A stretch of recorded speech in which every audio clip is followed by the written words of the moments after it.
J'aimerais revenir, alors c'est lié également à l'actualité électorale, avec cette mission de la CEDEAO qui a été dépêchée en Guinée-Bissau, c'était la semaine dernière, enfin à partir du 21 février, pour, je cite, parvenir à un consensus sur l'organisation d'élections législatives et présidentielles.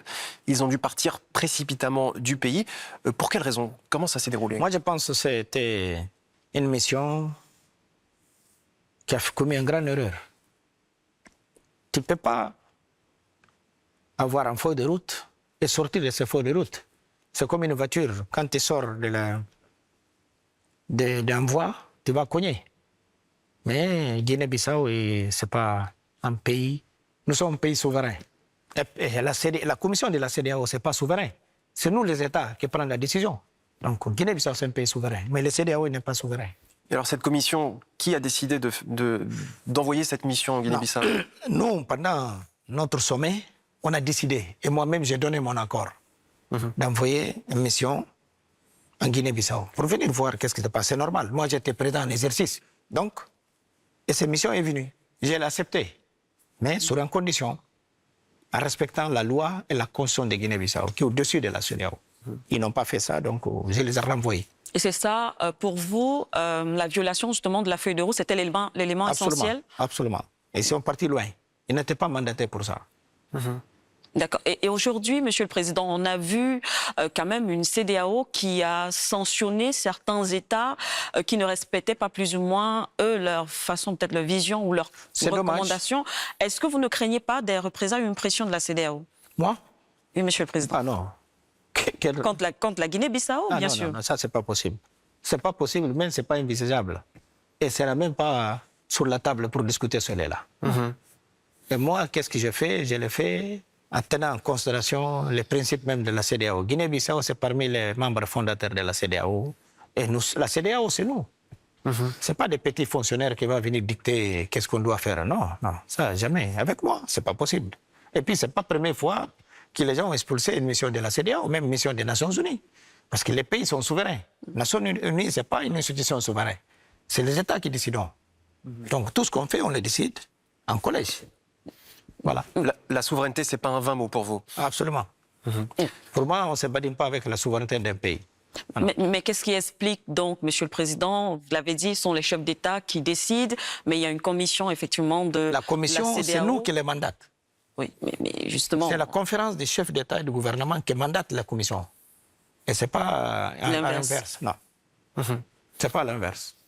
Alors pour en revenir à la CEDEAO, il y a d'ailleurs ce drapeau dans cette même pièce. Vous l'avez rappelé, la Guinée-Bissau est un membre fondateur de cette institution. Comment évaluez-vous l'évolution de cette organisation? On a vu en début d'année 3 pays en sortir. C'est dommage. Moi, je pense qu'on doit revoir beaucoup de choses en arrière. C'est dommage, c'est pénible que Mali, un pays fondateur, Burkina, Niger, tous ces pays-là, c'est des pères fondateurs de la CEDEAO. Mais c'est dommage aujourd'hui qu'ils quittent leur organisation qui les appartient. C'est dommage, c'est regrettable. Mais bon, moi je ne peux pas parler de ces pays comme je vous dis. Je respecte la souveraineté de chaque pays. Et même au-delà de ces 3 pays, on sent une certaine défiance à travers l'Afrique occidentale envers cette institution. Oui, parce que je pense que les gens, des fois, ils n'ont pas le sens des limites. On doit connaître d'abord notre pouvoir, ça commence où et termine où.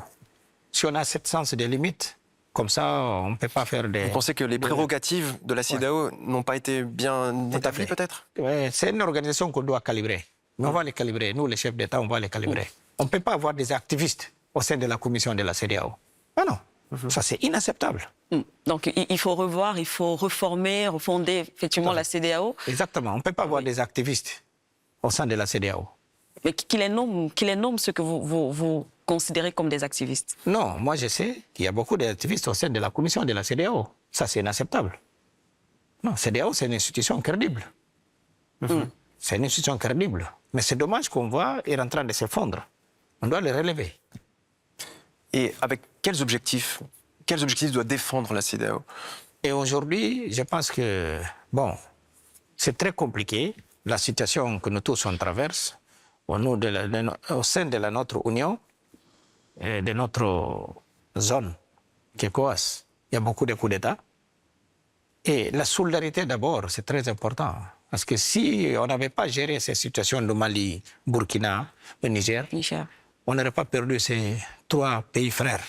Mais c'est dommage qu'on a perdu ces 3 frères. Mais je pense que c'est possible encore, les retrouvailles. C'est possible, même avec la création d'une autre organisation. Non, c'est possible, oui, c'est possible. C'est possible. Je pense que le bon sens. Oui. Voilà, parce que la population, c'est le même, comme je vous dis. Oui.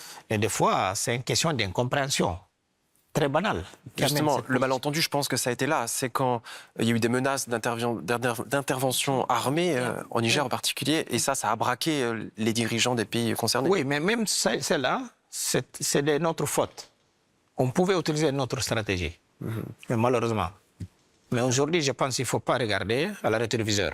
Il faut regarder en avant pour qu'on puisse sauver la CEDEAO. Mais c'est dommage toujours qu'on a des gens dans la CEDEAO qui commettent. Regarde l'erreur qu'ils voulaient commettre ici. Ils voulaient nous amener dans une crise politique profonde. Ça, c'est inacceptable. Ce n'est pas le rôle de la CEDEAO. Faire une feuille de route. Ici, il y a la loi. Il y a la loi. Oui. Ici, le président de la République, nous, par exemple, dans des années l'année des élections, c'est de 23 octobre au 23, au 25, maximum novembre. Même moi, j'avais fait comme une erreur, ce n'est pas 30. Là, on va rappeler les élections au 23 novembre. Parce qu'il y a la Constitution et les lois électorales. Tu ne peux pas sortir de ce cadre.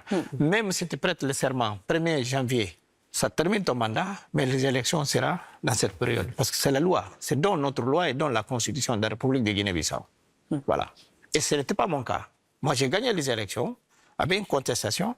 Donc, les cours suprêmes qui fait la veste des cours constitutionnels avaient prolongé les ressources, les recours constants. Est-ce qu'il a décalé, en fait? Décalé jusqu'à 4 septembre. C'est là-bas qu'ils sont tranchés.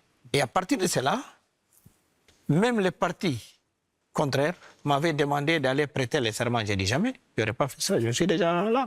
C'est bon, on commence, on tourne la page. Ils m'avaient demandé d'aller prêter les serments. J'ai dit, mais ça ne va pas, non, non. Parce qu'il avait perdu, il m'a félicité. Oui. Perdu, félicité. 5 jours après, non, 48 heures après, il s'est dit non, il n'a pas perdu. Il est parti au Cour suprême. C'est normal. C'est dans son droit. Mais donc, voilà, le Cour suprême, c'est le même qui est là. Aujourd'hui, il ne peut pas prendre des mesures où ce n'était pas favorable à lui pour dire qu'ils ne sont pas bien. Non, non. Et le CEDEAO doit suivre la loi de la République de la Guinée-Bissau. De la Guinée-Bissau. Pas juste la République de Guinée-Bissau, dans tous les pays membres. Parce que les pays sont souverains. La CEDEAO n'est pas une institution souveraine.